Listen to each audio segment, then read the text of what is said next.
ওই premise 2 cup hot coffee নিয়ে আয় তো। আরে আমি তো ওয়েটার না, তুমি কেন আমাকে এগুলো বলতেছো? তো এই পুরান ড্রেস পরার ওষুধ আবার বলতেছস ওয়েটার না? তুই কি তাহলে এই স্কুলের প্রিন্সিপাল নাকি? এই ফকিন্নির পোলা আমাদের স্কুলে ভর্তি হয়েছে কিন্তু তুই তো আমাদের স্কুলে দাঁড়ানোর যোগ্য না। কই থেকে যে আসে এসব?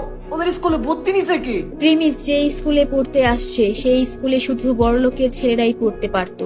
গরিব তো দূরের কথা, মধ্যবিত্তরাও এই স্কুলে ভর্তি হতে পারতো না। কিন্তু কপাল ভালো থাকায় ওই স্কুলে স্কলারশিপ চালু হয়, আর প্রিমিসের ট্যালেন্ট থাকায় সে স্কুলে ভর্তি হওয়ার সুযোগও পেয়ে যায়। প্রিমিস প্রতিদিন ময়লা পুরনো সেলাই করা জামা কাপড় পরে স্কুলে আসতো, তাই স্কুলের বড়লোকের ছেলেরা প্রিমিসকে দেখে হাসি ঠাট্টা করত। বিশেষ করে বিলকিস নামের একটা মেয়ে অনেক অনেক বেশি ডিস্টার্ব করতো আর অপমান করত।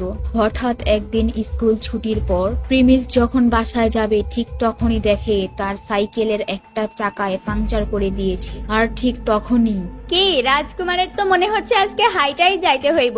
আহারে বেচারা, সাইকেলের মতো নিজেরও হাওয়া বাইর হয়ে গেছে। প্রিমিস বুঝতে পেরেছিল এটা বিলকিসেরই কাজ। প্রিমিস কিছু না বলে ওখান থেকে সাইকেল নিয়ে হেঁটে চলে যাচ্ছিল, আর ঠিক তখনই ওখানে একটি দামি গাড়ি এসে থামে বিলকিসকে বাসায় নিয়ে যাওয়ার জন্য। আর সেই গাড়িতে ছিল বিলকিসের বাবা। বিলকিস তার বাবাকে দেখে অনেক খুশি হয়, এত দামি গাড়ি নিয়ে এই স্কুলে আগে কেউ কখনো আসেনি। তারপর বিলকিস গাড়িতে ওঠার আগে প্রিমিসের দিকে যায়। প্রিমিস হাঁটতে হাঁটতে পাংচার হওয়া সাইকেল নিয়ে যেতে থাকে, আর তখনই বিলকিস পেছন থেকে বলে, এই 2 টাকার প্রিমিস নে, সাইকেলের চাকা ঠিক করে নিস।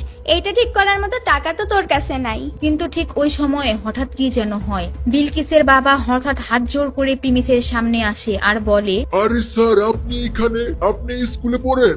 আপনি দয়া করে বিলকিসের কথায় কিছু মনে করবেন না, কিন্তু আপনি এই ময়লা কাপড়ে আবার ভাঙা সাইকেল নিয়ে কি করতেছেন? আব্বু, তুমি এই ফকিনের পোলার কাছে হাত জোর করে কেন কথা বলতেছো?